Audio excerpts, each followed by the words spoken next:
todas, jóvenes y menos jóvenes, pues eso, que sois todas bienvenidas aquí a la Casa de la Mujer, a esta sesión del ciclo Conoce tus derechos, que es la cuarta y última de este 2026.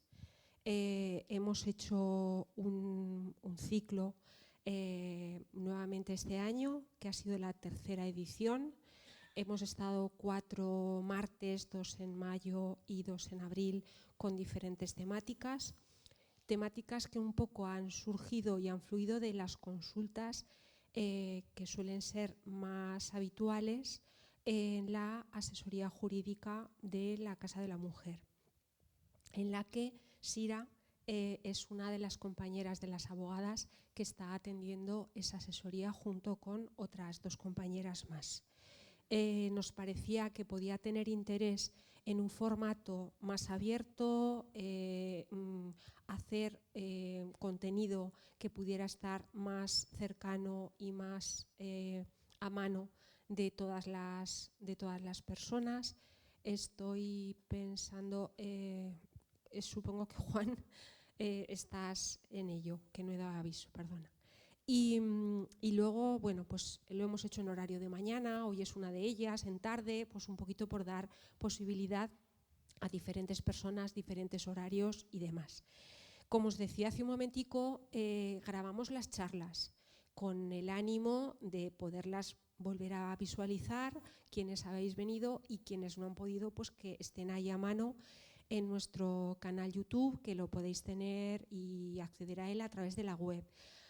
Quizás estas charlas, ahora hablaba con Juan de las de hoy y de las 3 anteriores, no tardaremos mucho, pero quizás un poquito más, porque además estamos actualizando el canal YouTube, con lo cual estamos aprovechando un poco para ponerlo más a punto, pero bueno, que tanto vais a tener estas conferencias grabadas como las de años anteriores. Igual también podéis tener, hemos hablado de muy diversos temas. El martes pasado estuvimos hablando de últimas voluntades y decisiones y gestiones tras un fallecimiento, ¿no? Que da un poco así de cosa, pero bueno, es una situación a la que todas y todos en un momento dado nos vamos a tener que enfrentar, ¿no?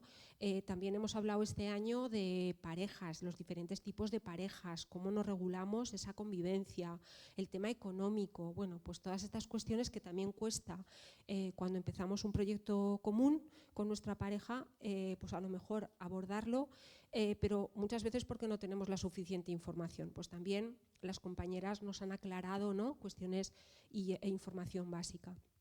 Que un poco la idea del ciclo, ahí tenéis todas las sesiones que hemos hecho y las temáticas, es eso, ¿no?, acercar contenidos de una manera lo más clara posible, sin mucho artículo, sin mucha normativa, aunque evidentemente ellas al prepararse la charla pues bueno, se refieren y se preparan con la normativa vigente. Queríamos recordaros en esta ocasión también que la Casa de la Mujer está a vuestra disposición, que somos un servicio del Ayuntamiento de Zaragoza, con lo cual la referencia es de población que reside y que está empadronada en Zaragoza. Sobre todo, bueno, pues nos debemos a trabajar por y para la igualdad de géneros entre hombres y mujeres, y para eso, para ese objetivo tan grande y también tan importante, tenemos distintos programas, ¿no?, y todos trabajan con ese objetivo. Lo que pasa que las herramientas y las actividades que se hacen son un poco diferentes, ¿no? 3, ahí tenéis básicamente y en resumen los servicios, pero queríamos resaltar hoy esos que veis ahí. La oficina de información, que sería un poquito como la puerta de entrada.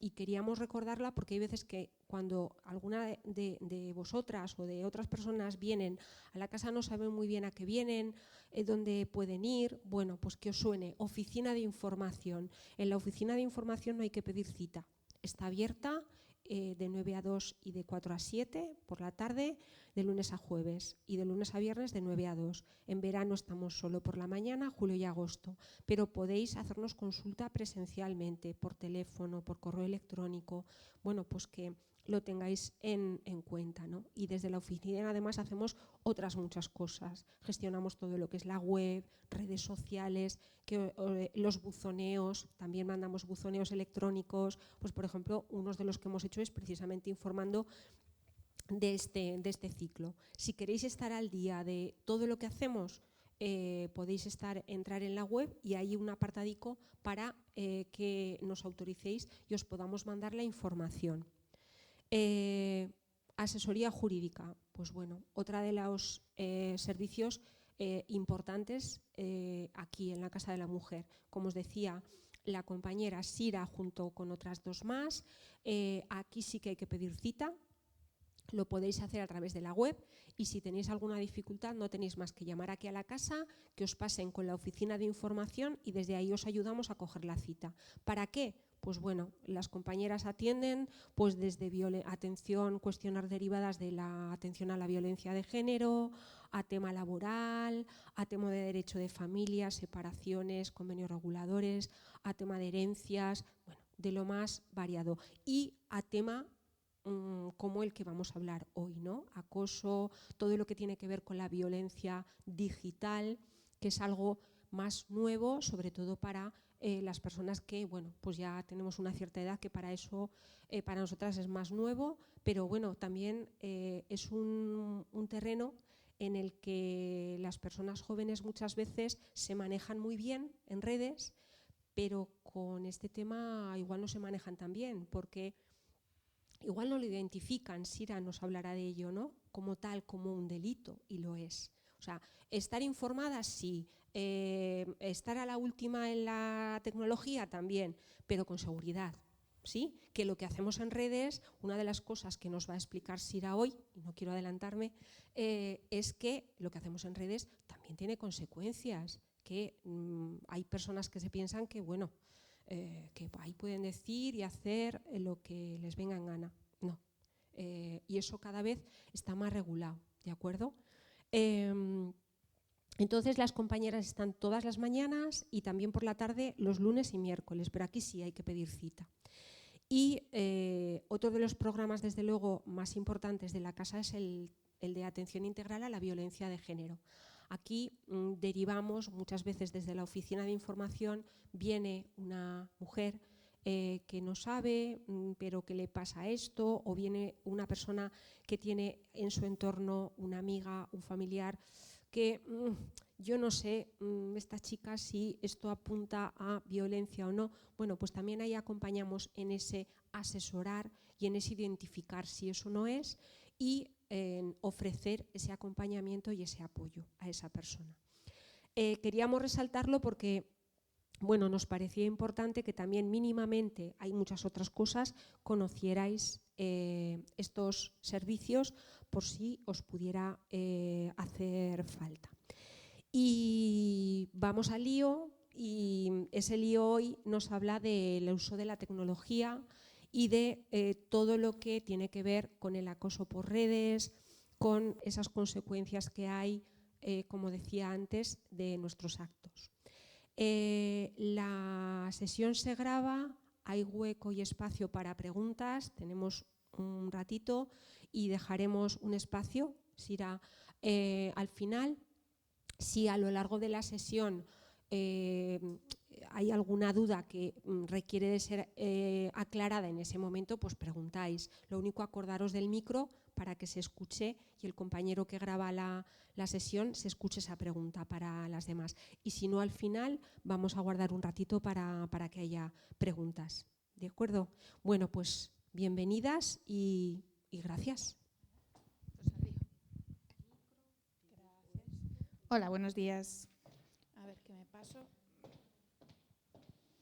Que a mí no me gusta estar sentada mientras doy las charlas. No sé si, supongo que me oís. Vale. Como ha dicho Eva, hoy la idea es hablar un poquito del acoso en redes sociales y en Internet. en relación pues, con las nuevas tecnologías que hay hoy en día. Este es un pequeño sumario de lo que vamos a hablar, pero bueno, yo voy a empezar ya directamente. Hoy en día, pues como todas sabéis, utilizamos las redes sociales, Internet, para absolutamente todo en nuestra vida. Todos los días lo usamos, aunque seamos mayores, jóvenes, da igual que sea el WhatsApp, que sea pues, Twitter, Instagram, TikTok. Los jóvenes cada día, creo que ha salido en un estudio ahora mismo, que la media de edad en la que los niños consiguen su primer teléfono móvil son los 13 años. Entonces, a los 13 años ya tienen acceso a esa magnífica tecnología que es Internet y las redes sociales, que tiene muchas cosas positivas, pero como todo en esta vida también implica muchos peligros. Entonces, aquí desgraciadamente, como soy abogada, tenemos que hablar de los peligros y las consecuencias jurídicas. Las partes positivas las conocemos todos y son altamente beneficiosas, pero ya digo, vamos a hablar de los riesgos. Los principales, pues bueno, los principales es el hecho de compartir contraseñas. Ahí os he puesto compartir contraseñas con la pareja porque estamos, el punto de vista es siempre la violencia de género, pero en general compartir contraseñas, compartir contenido, fotos, vídeos íntimos, cualquier tipo de contenido, en el momento en que lo compartes con otra persona ya no está bajo tu control y pues supone un riesgo. Si tú compartes las contraseñas, igual que si se comparte el número de acceso a la cuenta del banco, pues corres un riesgo. Estás declarando una confianza que luego pues a veces no es merecida. Legalmente, bueno, y se utiliza mucho, sobre todo en las relaciones de pareja, como forma de violencia. A lo mejor no la violencia que los jóvenes o las jóvenes están pensando, que puede ser una agresión o algo que ellos sí que identifican como violencia de género, pero son un sistema para ejercer la violencia y tener un control absoluto sobre la otra parte de la relación. El tema de las contraseñas, pues lo que os he puesto ahí es muy habitual. Si no me dejas tu contraseña es que tienes algo que ocultar, es que no me quieres, no confías en mí, no, bueno, todas esas cosas. Acceder al móvil sin permiso del titular o del propietario del móvil o la propietaria es un delito. Esto hay que tenerlo claro. Aquí no identificamos sexos, da igual que sea la mujer quien accede al móvil del hombre o el hombre quien accede al móvil de la mujer. Es un delito si no tienes el consentimiento. Y ese consentimiento también tenéis que saber que se puede revocar. Yo puedo dejarte acceder a mi móvil en un momento dado, pero no es para siempre, jamás. Entonces, uno es libre de decidir con sus cosas lo que quiere hacer y con quién las quiere compartir y cuándo las quiere compartir. El problema luego será demostrar cuándo se ha dejado, o sea, se ha dado o se ha quitado ese consentimiento. Lo que os he comentado antes, difundir las fotos íntimas sin permiso, pues bueno, eso también es un delito. Hoy no hablaremos de este tipo de delito en concreto porque nos vamos a centrar más en el acoso, pero sí quería dejaros unas pequeñas pinceladas de los diversos riesgos y diversos delitos que hay relacionados con el uso de las TIC, de las tecnologías de la información y la comunicación. Numerosísimos, el hecho de compartir y difundir fotos sin permiso, lo que se conoce o se conocía, porque ahora ya no se llama así, la pornovenganza o bueno, pues, la remisión a distintas personas de las fotos que se han compartido de manera íntima o de los vídeos sin permiso de la persona que ha sido grabada o que ha sido fotografiada. Esto, pues desafortunadamente, se ha utilizado mucho y se sigue utilizando. Bueno, pues esto también obviamente es un delito que puede llevar pena de cárcel y bueno, una serie de consecuencias. También, obviamente, existe el riesgo de recibir bullying, insultos, amenazas, coacciones, delitos de odio, cualquier tipo de contacto por redes sociales, pues es susceptible de que recibas una serie de mensajes que vulneren tu salud mental, que impliquen amenazas, que impliquen, bueno, pues todo este tipo de situaciones que todas podemos ver. Aquí, sobre todo, os quería diferenciar que hay dos tipos de delitos. Hay delitos que son delitos normales, o sea, normales, que son delitos que ya existían y que también se pueden cometer por las redes sociales, Y hay delitos que son específicamente por redes sociales o Internet. Por ejemplo, una amenaza, yo puedo amenazar a alguien de muerte en vivo y en directo, o puedo amenazarlo a través del WhatsApp, TikTok o Facebook. Facebook es ya de los viejos, pero también se puede. También se puede. Luego hay otros delitos que sí que han surgido a raíz de las TIC. El hecho de publicar los vídeos que os decía o las fotos está íntimamente relacionado, pero también el hacer perfiles falsos, el utilizar fotos manipuladas con inteligencia artificial, bueno, la pornografía y muchas cosas ya relacionadas o íntimamente relacionadas con las redes sociales y con Internet que, pues bueno, pues hasta los delitos evolucionan. En relación con la violencia de género, sí que os quería hacer un poquito de hincapié, sobre todo pensando en nuestras jóvenes. Hay mucha violencia de género relacionada con las redes sociales, pero desgraciadamente mucha de esa violencia que se produce durante la relación, las jóvenes y los jóvenes no lo identifican como violencia de género. Son lo que nosotros llamamos indicadores, o incluso ya llegamos a situaciones de violencia de género que por ellos o por ellas no son detectadas como tal. El hecho de exigir compartir la ubicación, el hecho de exigir acceso al teléfono móvil, acceso a las redes sociales, el decirte con quién puedes contactar, no contactar, el dar el me gusta, no me gusta, seguir, no seguir, impuesto por la otra parte de la relación. Eso que los jóvenes muchas veces identifican como amor es una técnica de control. Os lo he puesto ahí. Todo eso no es amor, es control. Pero pues por ser la sociedad como es, muchas veces ellos identifican, y ellas sobre todo, que es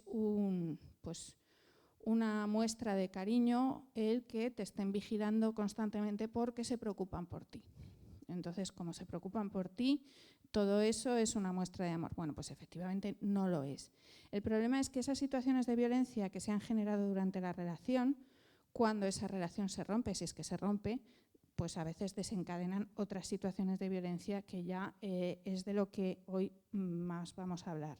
Entonces, lo que os decía, lo que os ponía antes en esta imagen es que hay situaciones o delitos que se producen durante la relación, pero hay otros que se producen pues, al finalizar la relación y siguen siendo entendidos como violencia de género.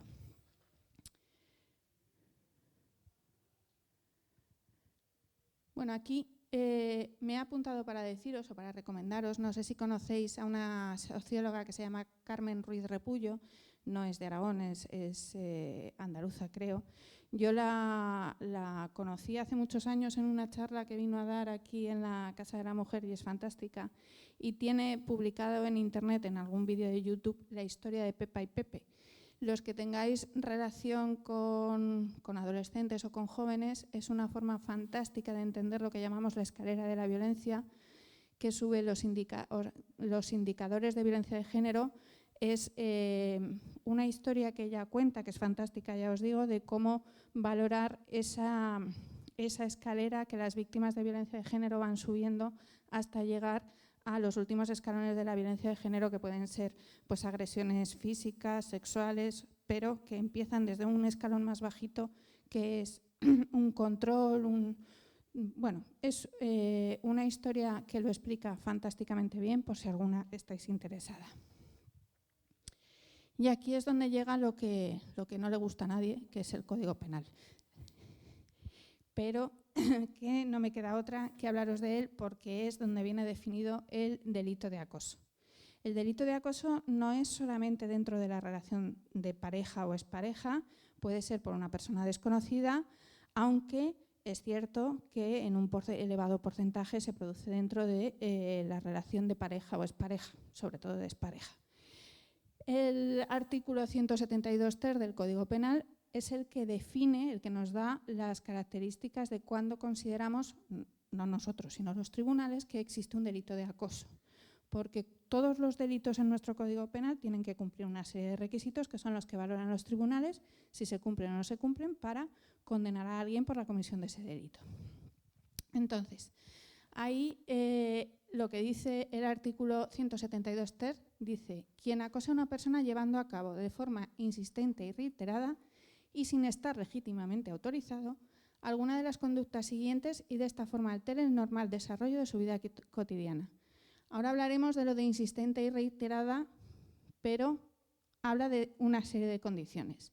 La vigile, la persiga o busque su cercanía física. Este primer apartado no va relacionado con las redes sociales, sino que implica pues, presentarte en su domicilio, en su lugar de trabajo, buscar la cercanía de forma física. Obviamente no va relacionado con las TIC, con las redes sociales, pero a veces incluye, o sea, se hace este comportamiento y otros que sí van relacionados con las redes sociales y a veces no. Pero este comportamiento sería una de las situaciones que podría generar un delito de acoso. La segunda, que establezca o intente establecer contacto con ella a través de cualquier medio de comunicación o por medio de terceras personas. Aquí sí que entraríamos ya dentro de el contacto por WhatsApp, Facebook, Instagram, TikTok o cualquier otro medio, teléfono, llamadas insistentes y reiteradas, cualquier intento de contacto que no sea querido por la víctima. Esto hay que dejarlo muy claro. Esto es una cuestión fundamental. El hecho de contactar reiteradamente, si la víctima no se opone a ello, no sería un delito de acoso, sino que tiene que ser un contacto no querido.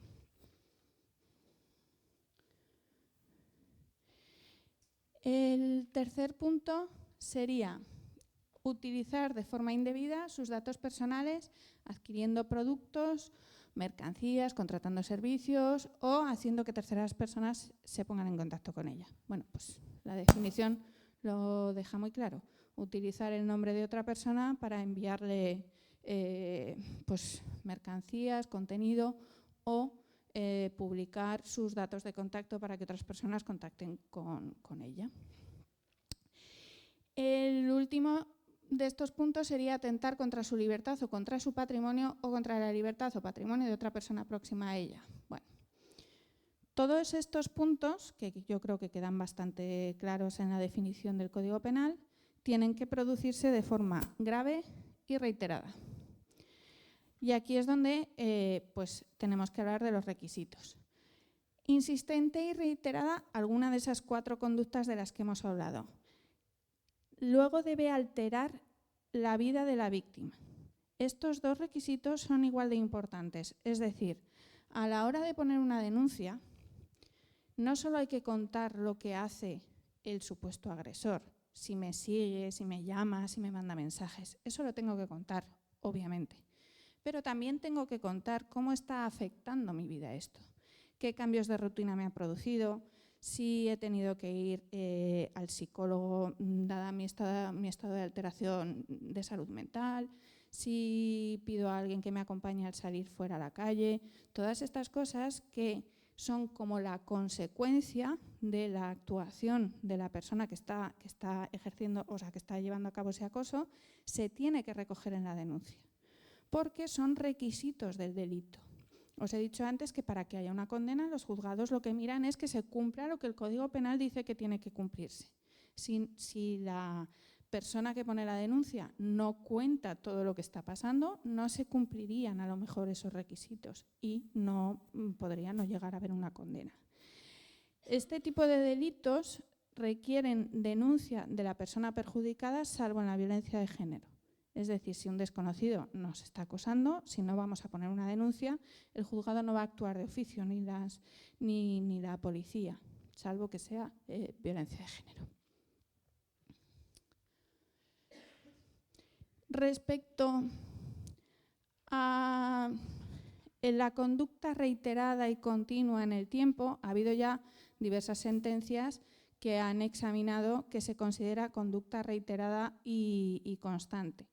Y ha habido varias sentencias especificando que hechos puntuales, aunque sean reiterados, no suponen un delito de acoso. Pueden suponer otro tipo de delitos, pero no serían un delito de acoso.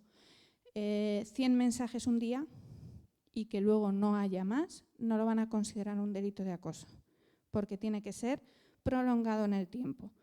Es cierto que la legislación no establece ni cuántos días, ni cuántos mensajes, porque lo deja a la decisión del juzgado, pero sí que habla de una necesidad que eso sea prolongado en el tiempo. Ya.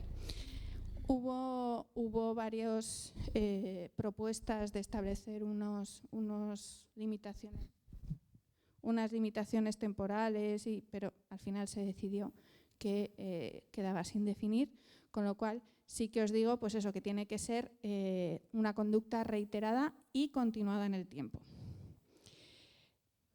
Esta sentencia que os he puesto aquí, que es larguísima, del año 2021 del Tribunal Supremo, estableció un montón de requisitos, como unos 11, para cómo se entendía que se cumplían los elementos del tipo. Los elementos del tipo es lo que os he dicho, esos requisitos que establece el Código Penal para entender que concurre un delito. Entonces, aquí va esa sentencia relacionando, que yo os voy a resumir, los actos, los elementos que tiene que haber en un caso para que se entienda que hay un delito de acoso.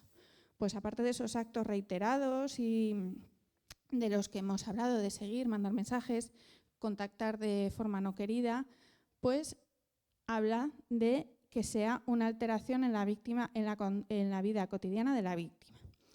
Y a partir de aquí entra en un estudio muy detallado de que se considera una alteración grave. Aquí os tengo que hacer una precisión. En un inicio el Código Penal hablaba de alteración grave con esa matiz de gravedad de la víctima. En el 2023 se modificó la redacción y ahora ya se ha quitado la palabra grave, solo alteración de la normal vida de la víctima.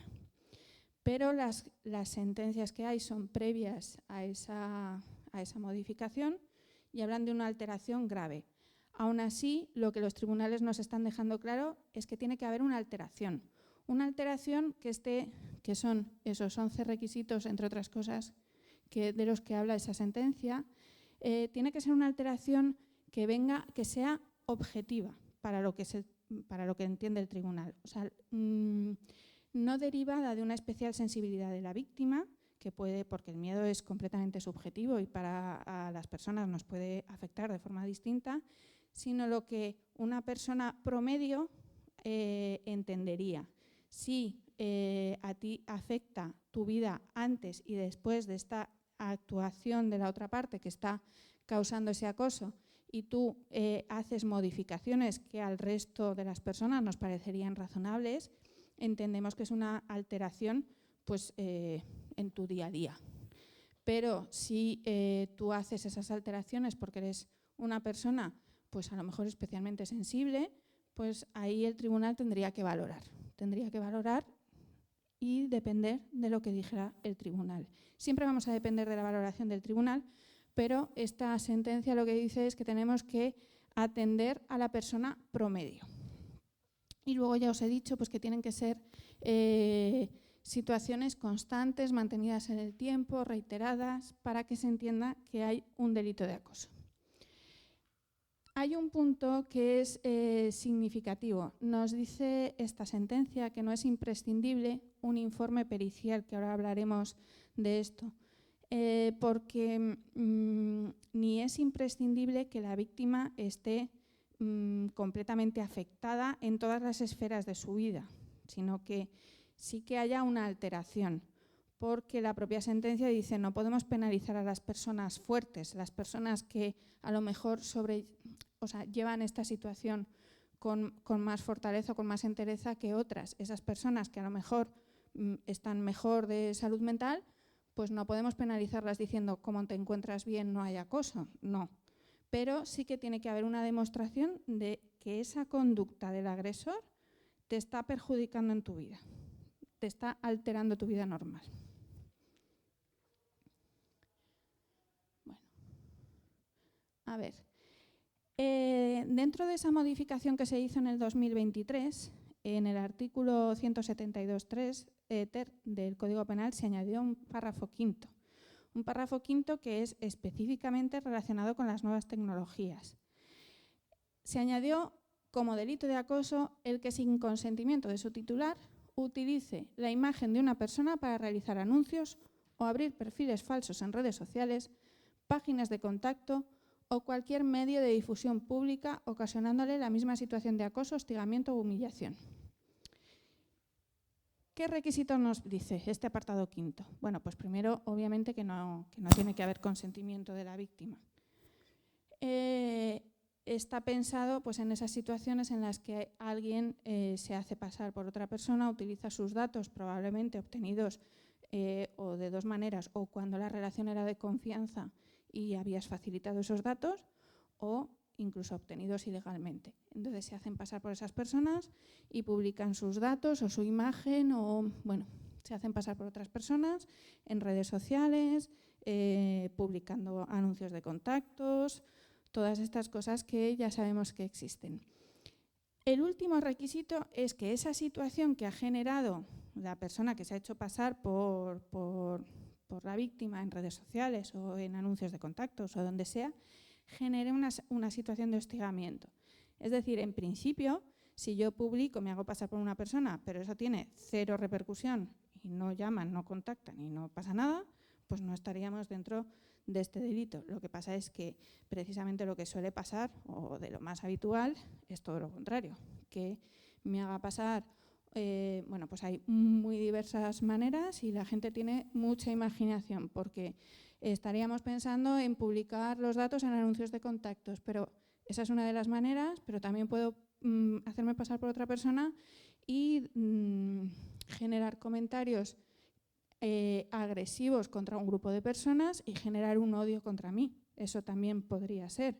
Yo me meto con algún colectivo de personas con mi nombre, o sea, con el nombre de esa otra persona por la que me estoy haciendo pasar, quien va a recibir luego todas las represalias de vuelta va a ser esa persona. Entonces, la imaginación en las redes sociales y en Internet es infinita, para bien o para mal. Sí. Sí. Bueno, aquí, como el objetivo de hoy no era contaros detalladamente el procedimiento, simplemente os hago una pequeña aproximación. Todos estos delitos, obviamente, requieren se inicia su investigación con una denuncia de la víctima o de familiares, si estamos hablando de menores de edad, que inician una investigación. El tema de los delitos en Internet, en redes sociales, pues tiene su dificultad de investigación y entonces la policía pues tiene su departamento específico de nuevas tecnologías donde investigan lo que pueden y como pueden, porque hay cosas que son muy complicadas. Pero, obviamente, pues empezamos por una denuncia. A esa denuncia, si estás denunciando a tu pareja o expareja, puedes ir acompañada de un abogado o abogada del turno de oficio que te va a acompañar de forma gratuita a poner la denuncia.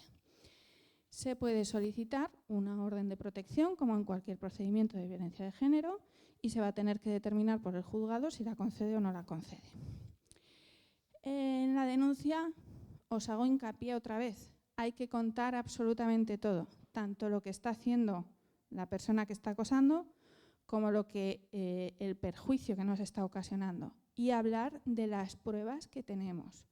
Y no me refiero solo a pruebas pues tecnológicas, las pantallas, los números, todo, sino pues a testigos o si estamos yendo al médico un informe psicológico o cualquier prueba que se nos ocurra que podamos recopilar.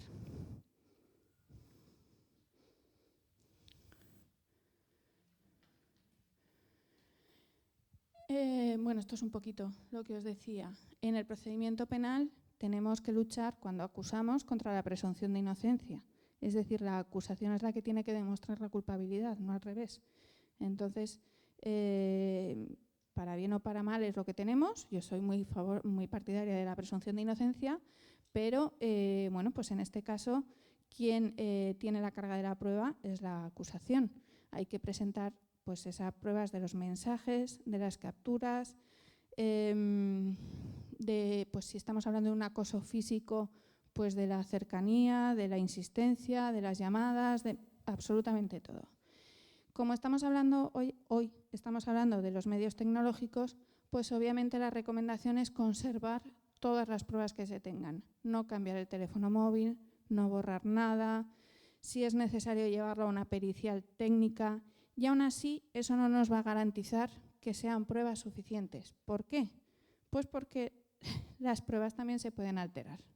Los mensajes de WhatsApp pueden ser alterados, modificados. Es imposible demostrar 100% que un mensaje se ha recibido, se ha emitido, pero se puede intentar demostrar lo máximo posible. Los tribunales se basan en condenas por pruebas y por indicios. Me refiero, la declaración de la víctima es una prueba, las capturas son una prueba, la transcripción de los mensajes a través del letrado de la Administración de Justicia o letrada es una prueba. Si juntamos todos los indicios, es más fácil que el juzgado pueda creer esa unión de pruebas. Si además pues, estamos aportando una conversación con un testigo y podemos llevar al testigo al juzgado a declarar, pues muchísimo mejor, porque va a corroborar lo que está aportado. Si solo tenemos una captura de pantalla y no hemos guardado el mensaje original y no se puede cotejar con el teléfono móvil, si la otra parte dice que esa captura no se corresponde con la realidad, pues probablemente le vayan a dar la razón, porque no podemos demostrar que no ha sido manipulada y que vino de una conversación original. Entonces, en esos casos, fundamental, en la medida de lo posible, guardar pues, el teléfono móvil original o, bueno, no borrar, no eliminar, que esto es algo que se suele hacer mucho, especialmente en las víctimas de este tipo de delitos, el borrar las conversaciones porque es como una forma de defensa psicológica, decir, bueno, las borro, no las veo, no me perjudican, no me hacen sentir mal porque no están ahí. Pero cuando eso llega luego, si es que llega al juzgado, pues no se puede recuperar lo que se ha borrado porque la otra parte no nos la va a presentar. Entonces, ahí la recomendación siempre es pues, intentar probar y presentar todo lo que se tenga a nuestra disposición.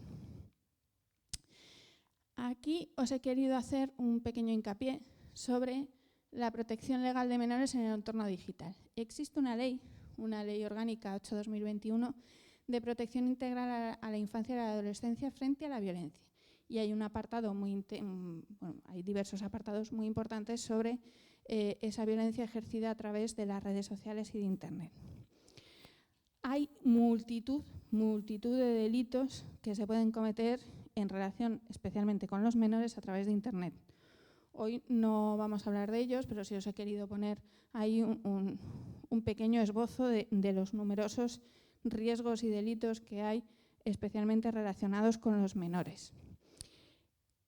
Obviamente, el delito de acoso del que os he hablado también se puede producir entre menores o de adultos a menores o incluso al revés. Pero, bueno, aquí os quería hacer hincapié de los numerosos riesgos que corren los menores o que corremos todos como sociedad, pero especialmente sensibles para los menores. Como novedad os he puesto, aunque ya no es ni siquiera novedad, es la alteración de imágenes que han salido alguna vez en las noticias, que se han hecho incluso en centros escolares, o sea, dentro de menores de edad a otros menores de edad. El utilizar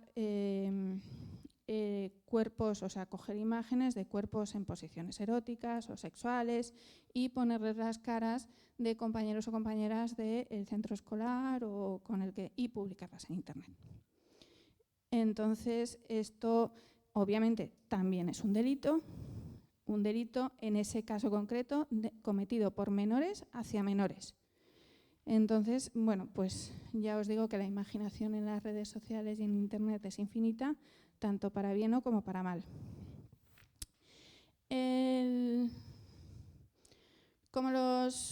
Simplemente para finalizar la charla, como medidas de protección para nuestros menores o nuestras menores, pues obviamente una serie de recomendaciones. En la medida de lo posible, estar atentos y vigilar el acceso al que tienen en las redes sociales y en Internet, no aceptar desconocidos, configurar la privacidad, el control parental. Sí que os quiero dejar aquí un perfil, o sea, un dato. La edad de acceso a redes sociales ahora mismo está en 14 años en España, pero no sé si habréis oído en las noticias que se está haciendo un proyecto de ley o se quiere hacer un proyecto de ley, ya sabemos, no sé si saldrá o no saldrá, para aumentar esa ley, o sea, esa edad mínima de consentimiento a los 16. En realidad, las propias plataformas, si no me equivoco, TikTok, Insta y Facebook, no estoy segura, su edad, la que ellos establecen son 13 años. O sea, lo que pasa es que en España tenemos nuestra propia ley que establece los 14. Pero me refiero que esas plataformas, en vez de elevar la ley, lo que hacen es bajarla. Hombre, obviamente. Obviamente. No, sí, obviamente. Bueno, son medidas, estos son como poner puertas para intentar dificultar. Obviamente pueden cruzar la puerta, claro, pero vamos a intentar que las puertas frenen. O sea, claro. Todo esto, claro, pues va unido a una educación sobre la utilización de Internet, de las redes sociales, que es imprescindible, sobre todo porque hoy en día pues ellos tienen, o sea, aunque no tuvieran teléfono móvil, que ya he dicho que la edad de acceso son 13 años, hay quien es antes y hay quien es más tarde, pero es que hoy en día incluso en los centros escolares tienen acceso a medios electrónicos, pero es que si lo pensáis, en las televisiones hay conexión a Internet, o sea, hasta las neveras tienen conexión a Internet. Entonces, que no vayan a acceder es prácticamente imposible. Han nacido con Internet. Entonces, claro, lo que hay que hacer es educarlos y vigilarlos. Sí que os quería hacer un pequeño matiz en esto de la vigilancia, porque supongo que me lo preguntaréis y así me adelanto. No se pueden vigilar los móviles de los adolescentes si no tenemos su consentimiento. Tienen derecho al honor, la intimidad, su propia imagen, los mismos derechos que tenemos los adultos. Entonces, tienen derecho a su intimidad. Pueden darnos permiso y también nos lo pueden quitar. Me refiero que todos esos sistemas de control parental, si es para limitar, por ejemplo, el acceso a lo que pueden ver, pues no habría problema. Pero si es un control parental, pues por ejemplo, que hoy en día es muy habitual, de ubicación, de seguimiento, las burbujas para controlar dónde están los hijos, las hijas y todas estas cosas, sin su permiso no se podría hacer. Entonces, sí, dime. Yo repetiré la pregunta.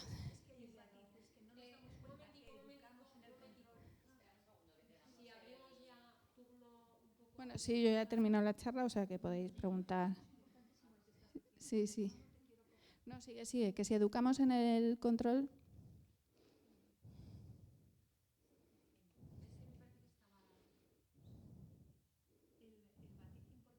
¿No? Ahora. Sí, ahora. Es que el matiz importante que le estás dando a la educación es que si cuando en casa te educan a que tengo que saber siempre dónde estás por tu seguridad y por tu bien, eso es muy empapante, es que te cala en el alma. Es una forma de educar. Quien va a procurarme bien va a controlar dónde estoy, y romper esa asimilación de entre el hogar y la pareja no es fácil.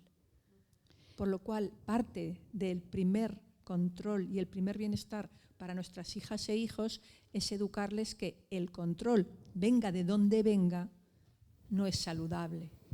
La educación, el cuidado y el buen cuidado es saludable. Claro, pero tenemos que saber nosotros controlar nuestros miedos e inseguridades. vigilarlos y educarnos en ello también. Entiendo lo que dices, el punto medio es complicado. O sea, porque es verdad que no le puedes decir a una niña, especialmente, no dejes que tu pareja sepa dónde estás 24 horas cuando yo te he dicho que tengo que saber dónde estás 24 horas. Es verdad que es complicado. Lo que pasa es que todos hemos pasado, o todas, que estamos aquí todas chicas, hemos pasado por una fase en la que nuestros padres tenían que saber dónde estábamos y cuando ya hemos sido mayores, nuestros padres no tenían que saber dónde estábamos. Entonces, tiene que haber un equilibrio entre ambas situaciones que obviamente es muy complicado. Pero la única manera de saber dónde se están metiendo los menores en Internet es entrar a la vez que ellos y saber que ellos siempre van a saber más que nosotros. Porque aunque tengas acceso, aunque te hayan dado consentimiento y tú vigiles lo que ven en Insta, lo que ven en TikTok, bueno, pues ellos ya averiguan que hay mensajes que se borran pasado determinado tiempo, que se pueden hacer un perfil nuevo, que a través de los juegos de la Play pueden tener un chat con el que hablan con personas que no conocen, que, o sea, para cuando nosotros vamos, ellos ya han ido y vuelto 3 veces. Entonces, sabiendo eso, hay que mezclar todo, la educación, la confianza, pero también pues la vigilancia de dónde te estás metiendo. Claro, hay que intentar adecuar las medidas de vigilancia a la madurez y el crecimiento de los menores, contando con haberlo hecho bien mientras son pequeños o pequeñas y que luego van a saber aplicar sus propias medidas de seguridad, no compartir contenido especialmente sensible, no, que ya entiendo que esto es difícil, pero porque hoy en día se relacionan con imágenes, con vídeos, pueden tener toda una conversación de 3 horas sin haber escrito una palabra, solo con vídeos. Tenemos que adaptarnos y ellos también tienen que adaptarse y conocer los riesgos y bueno, sobre todo estas situaciones que a lo mejor se generan y que ellos no son conscientes de lo que va detrás de ellas. La historia de Pepa y Pepe, yo os puedo decir que a una compañera de mi trabajo le dije, pónsela a tu hija. Pónsela a tu hija, que escuche de primera mano la escalera que puede estar subiendo. O sea, que valore los riesgos y las situaciones en las que se está metiendo. Bueno, ya está aquí. Perdón, y un último detalle, Sí, es que dime. todo el mundo parece que tiene que tener claro dónde se hace una denuncia, pero no todo el mundo lo tiene claro. La denuncia en la Policía Nacional, en cualquier comisaría de la Policía Nacional, si estamos en un pueblo, en la Guardia Civil. Si acudís a la Policía Local, os derivará a la Policía Nacional. Entonces, cualquiera de las comisarías de Policía Nacional. Aquí en Zaragoza hay 2 que abren 24 horas, que son la que está en el Actur al lado de los juzgados y la de la Avenida Valencia. Pero luego, pues hay varias, hay en San José, hay en Arrabal, pero 24 horas, San José, o sea, Delicias y el Actur.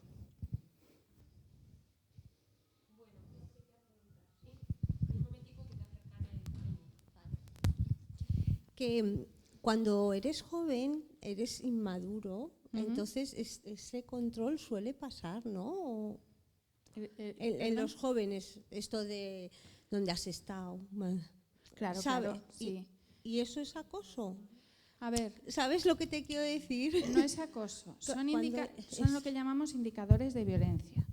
Pero cuando el control llega a determinados extremos, sí que puede ser una situación de violencia psicológica. Cuando a ti te controlan una única vez con tu consentimiento, no. Pero si tú te encuentras con que te están vigilando las redes sociales, que te han puesto un GPS sin tú saberlo, o pues ahí estaríamos obviamente hablando de un delito. Yo lo que me refiero es que para los jóvenes, cuando inician una relación sentimental, hoy en día el acceso a tus contraseñas, a tus redes sociales, es desgraciadamente muy habitual, porque lo ven como una muestra de cuánto te quiero.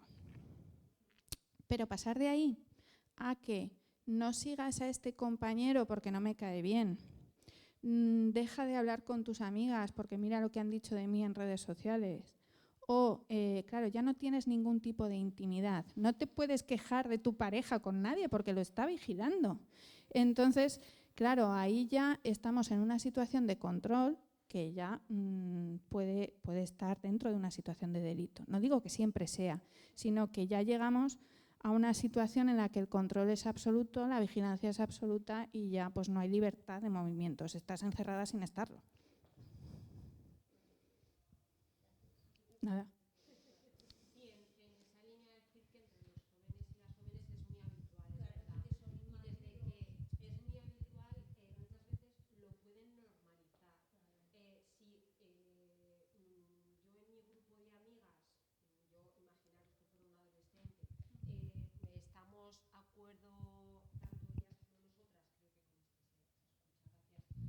Pues fenomenal. Vale, pues ya está. Todas estamos de acuerdo.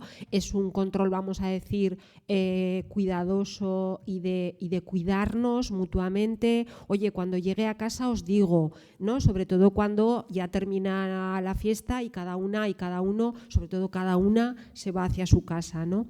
Eso es una cosa, pero claro, el límite y el equilibrar realmente, pero si yo no digo un día o si no pongo mi ubicación, ¿qué consecuencias va a tener en el grupo?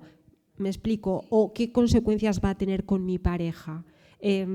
Es lo que va a dar un poco esas pinceladas de diferenciar qué es lo sano, qué es lo que está dentro del cuidado y del cariño y del amor y qué es lo que es un control puro y duro, ¿de acuerdo? Entonces, eso a lo mejor también estas chicas y estos chicos tienen dificultad para ver y para diferenciar. Por eso muchas veces en las chicas jóvenes que vienen aquí o que vienen las madres o las familiares, a veces no terminan de ver porque para ellas forma parte de su habitual. Todas sus amigas dan la ubicación, todos sus amigos, es una práctica bastante habitual.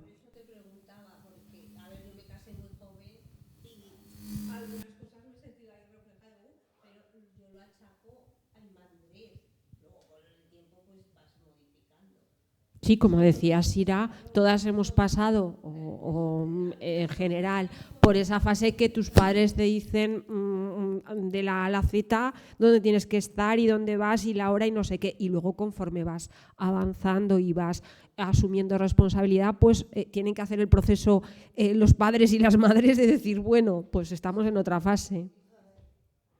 Sí, gracias. Yo te quería preguntar, porque antes has dicho que si denunciaban y no sé qué, y si denunciabas de un menor, pero aunque no sea menor, si yo estoy viendo, por ejemplo, una amiga, yo tengo 21 años, no soy menor, pero si veo a una amiga que también es de mi edad y que veo que ahí hay un problema, ¿también lo puedo denunciar o sería diferente?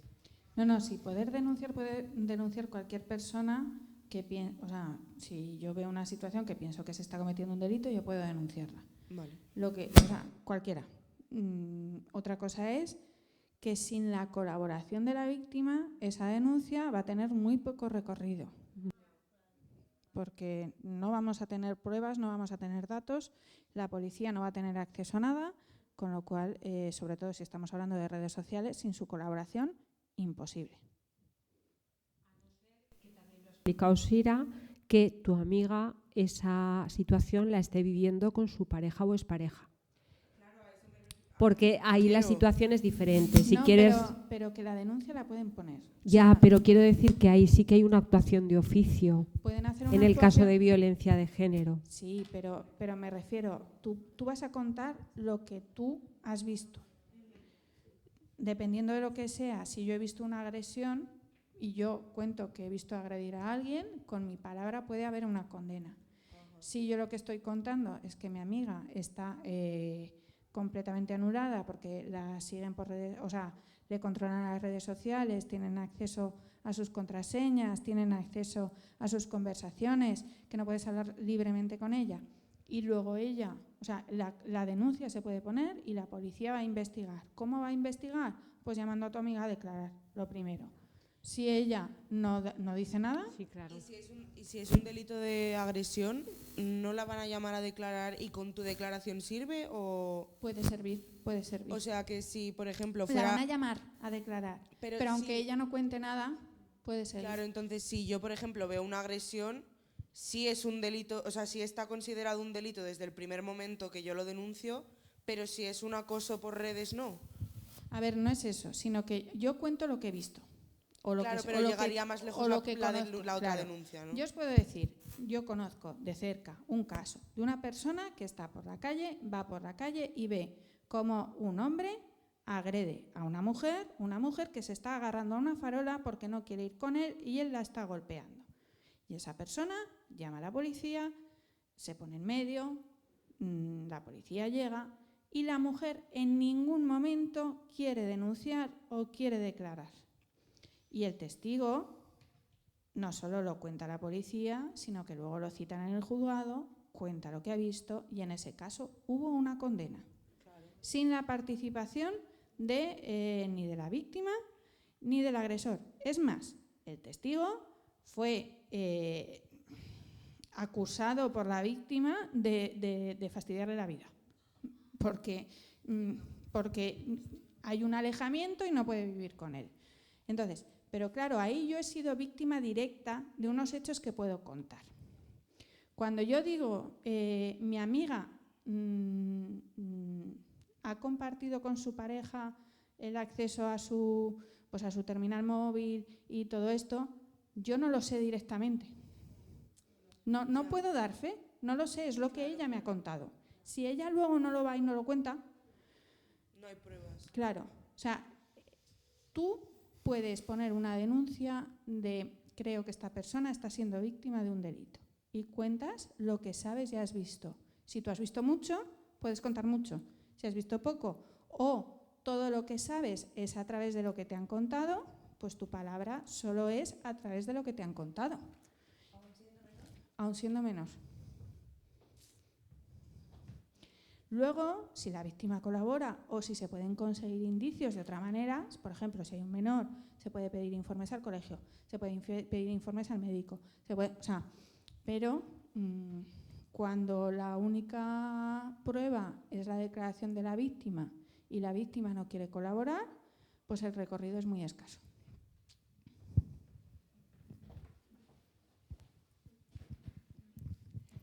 Pero si hay un menor, no hay que desanimarse nunca, jamás en la vida a denunciar, porque son pequeños y no hablan, porque no. Los menores de edad tienen muchas maneras de hablar, que no es el lenguaje oral solo, que hay muchas formas. Y como bien nos está diciendo la abogada, pues es que hay mucho contexto de donde sacar información. Entonces, ante un menor nunca hay que desanimarse para denunciar una situación que uno está viendo, que está sufriendo, ese maltrato, lo que sea.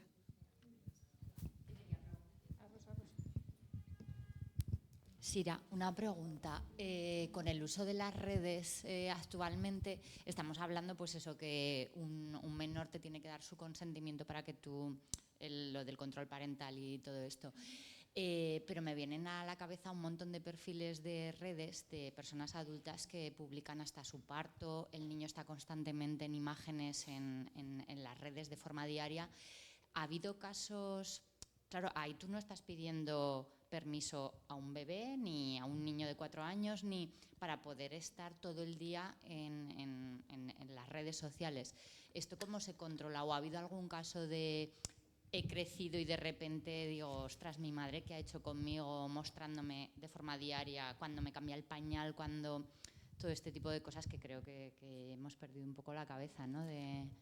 Pues estoy contigo, que yo sepa, no te puedo decir 100%, pero no ha habido ningún menor de edad que haya denunciado a sus padres por publicar imágenes suyas, pero sí hay en casos de separación de los progenitores, ¿vale? Ahí el consentimiento tiene que ser de ambos. Es más, pues casos también, por ejemplo, los abuelos o abuelas o familiares no pueden publicar fotos de menores sin el consentimiento de ambos progenitores. O sea, entonces... Al menor ahí no le preguntan. Al menor de 14 años no le preguntamos. al menor de edad mayor de 14 años debería dar su consentimiento. Sí, pero a un menor de 14 años. O sea, A un puedes menor de hacer 14 años con sus él dos lo que progenitores, pero los dos, no uno solo. Y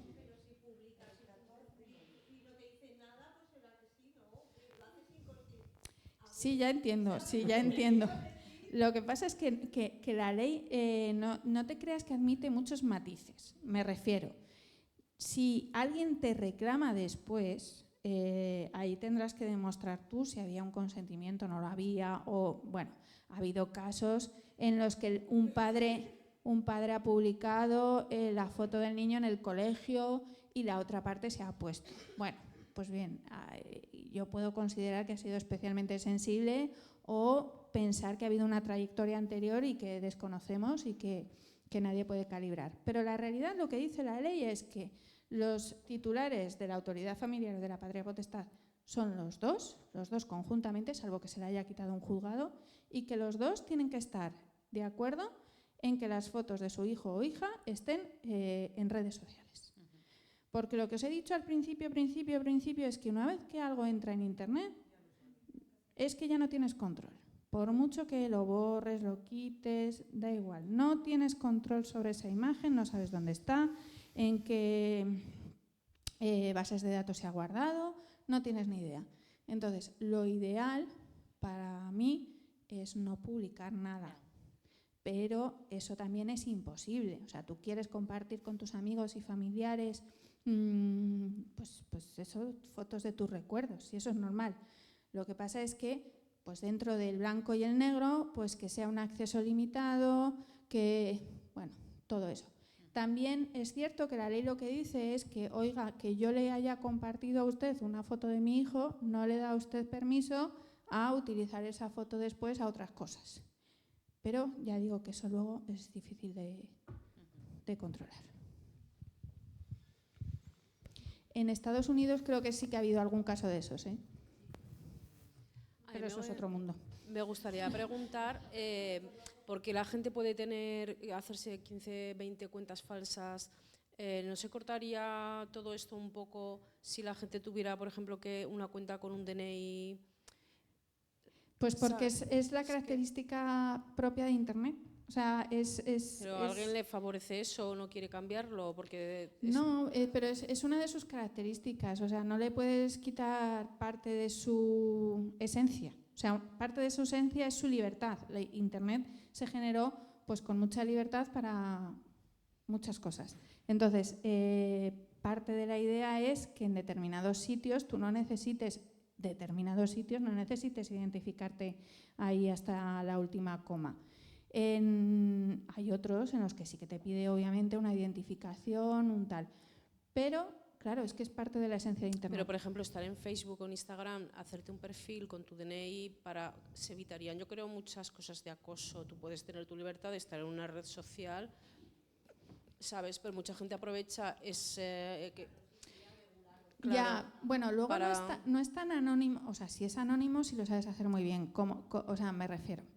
La policía puede investigar las IPs. Sí, pero ya me imagino que en casos... No, lo pueden investigar, o sea, fácilmente. Otra cosa es que aquí lo que hay un problema es de volumen de trabajo. No es, claro, la policía no tiene la capacidad de recursos de investigar hasta el último aspecto de todas las denuncias. Claro, por eso digo yo que si yo me creo un perfil con mi DNI, toda esa parte no se haría, porque estás identificado. No te voy a decir que no, sí te digo que va en contra de la esencia de Internet, o sea, que es como se creó, pero aparte de eso, que da igual, porque haríamos eso y ellos crearían otra cosa. O sea, que tampoco, para cuando nosotros vamos, los malos van y vuelven, o las malas. Sí que os digo que la policía tiene recursos y hay cosas que se pueden investigar. Por ejemplo, las llamadas con número privado, a través del juzgado se sabe quién ha sido. O sea, se pide los oficios correspondientes a las compañías de teléfonos y se puede investigar.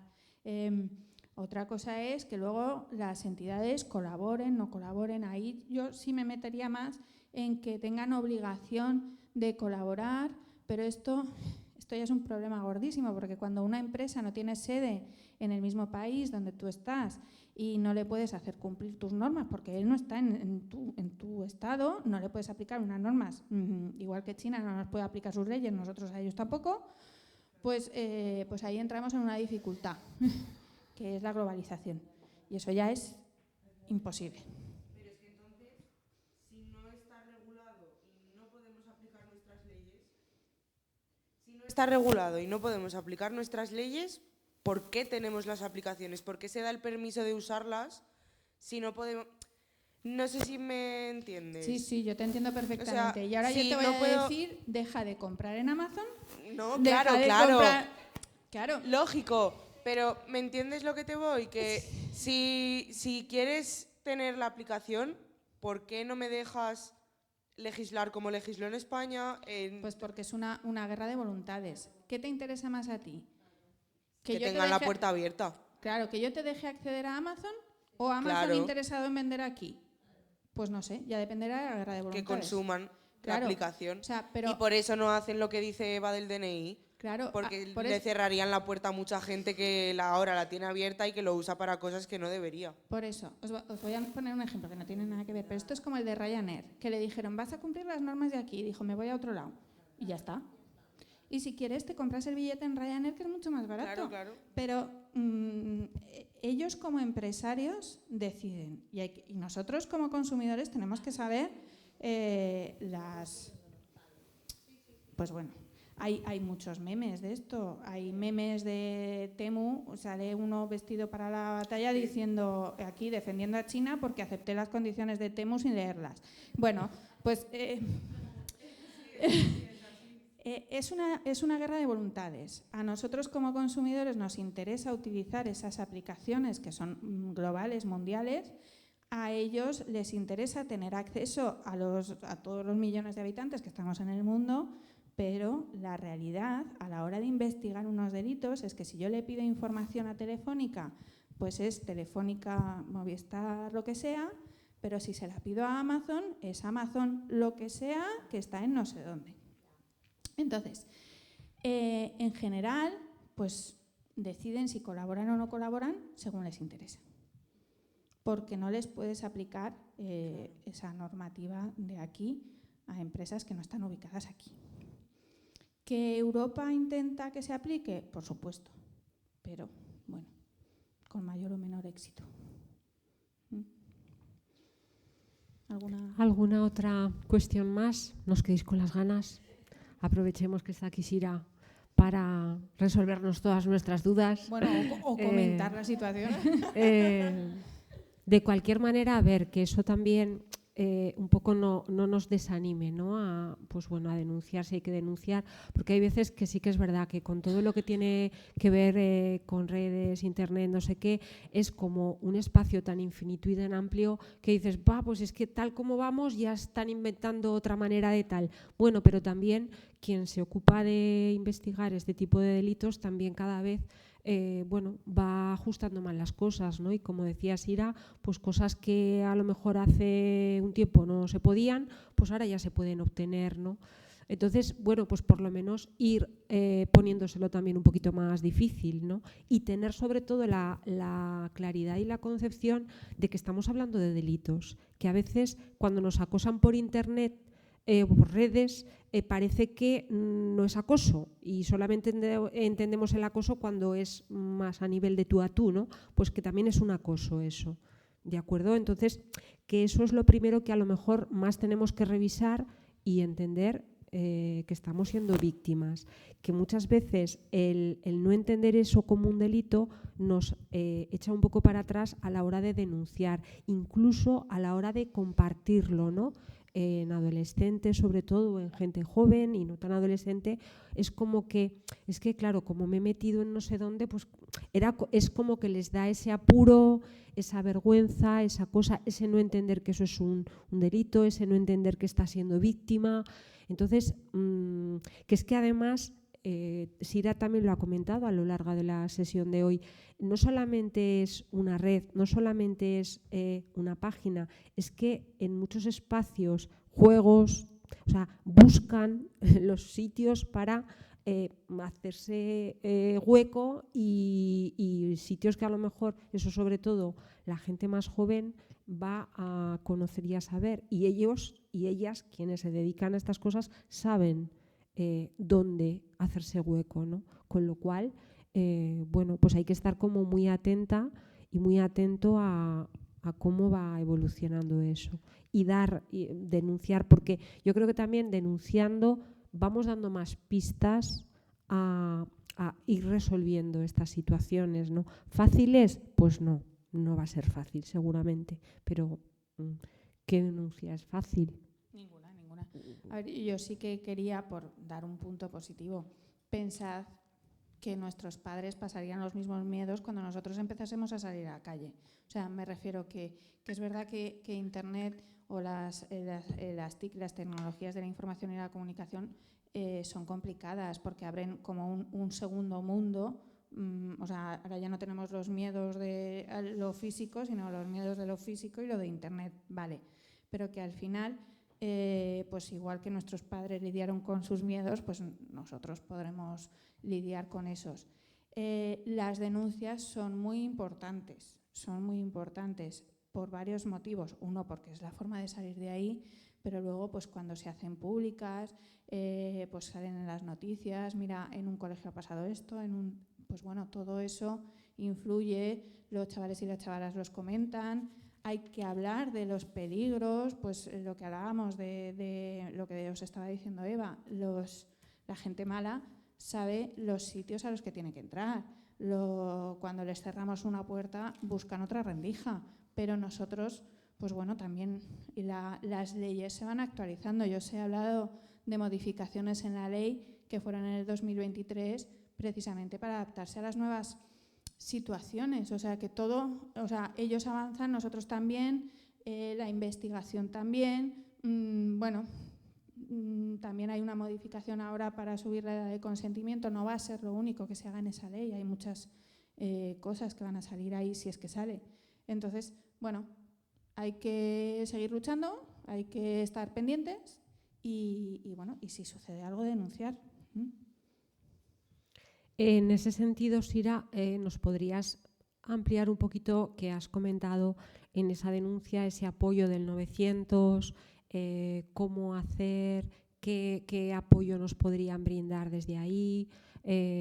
Has comentado algo, ¿no?, en la charla. Sí, bueno, cualquier mujer que va a denunciar una situación de víctima de violencia, como víctima de violencia de género, o sea, va a denunciar a su pareja o expareja por cualquier situación, me da igual una agresión física que un acoso, cuando ya hemos roto la relación o algo así, puede pedir llamando al 900, que está… 504, 405, sí, está más… Lo iba a poner por ahí. Ahí.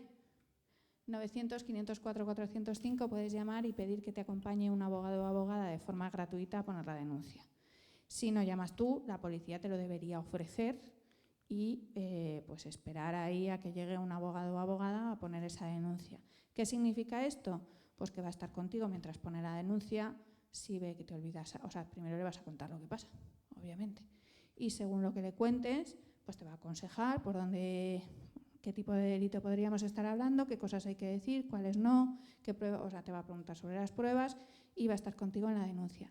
Hay que entender que el abogado o abogada no está ahí solo para apoyar, sino que luego va a ejercer lo que llamamos acusación, es decir, va a solicitar la condena de la otra parte. Digamos que es como un segundo o segunda fiscal. Entonces, no es solo por una labor de acompañamiento, que eso podríamos tener a lo mejor otras posibilidades, sino que va a hacer de abogado o abogada, es decir, va a intentar una condena por esa situación que le hemos contado que pasa, ¿vale? Y luego ya va a estar en todo el procedimiento judicial, o sea, va a ir al juzgado con la víctima, va a estar en su declaración, en la declaración de la persona denunciada, en todas las actuaciones judiciales y luego en el juicio si es que se llega al juicio. Muchas gracias. El vídeo que lo he estado buscando, que nos ha recomendado Sira, de Pepa y Pepe, de Carmen Ruiz de Repullo, que es una socióloga que, como decía, vino aquí hace unos años. Dura algo más de 13 minutos y es más que recomendable. Además, ella tiene un don de comunicación que bueno, te atrapa desde el minuto 1 que empieza a hablar sobre el tema. Entonces, que lo tenéis y lo podéis encontrar fácilmente. Lo digo porque esto del tiempo en los vídeos ya sabemos que nos da mucha pereza, todo lo que sea más de, y sobre todo a la gente joven, más de 2 minutos es mucho, pero bueno, igual este puede merecer, aunque dure 13. Merece la pena, merece la pena. Ah, sí. Bueno. Sí, es la historia de Pepa y Pepe y la socióloga es Carmen Ruiz Repullo. Sí. ¿Repullo? ¿Sí? Sí, sí, sí.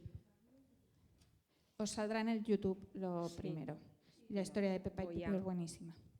O sea, es una manera muy inteligente de contar la escalera de la violencia de género, que supongo, porque cuando nosotros la conocimos ya hace varios años, supongo que ahora la habrá tenido que actualizar con las nuevas tecnologías, la pobre, pero aún así sirve hoy en día. Vamos a pasaros ahora unos cuestionarios. Nada.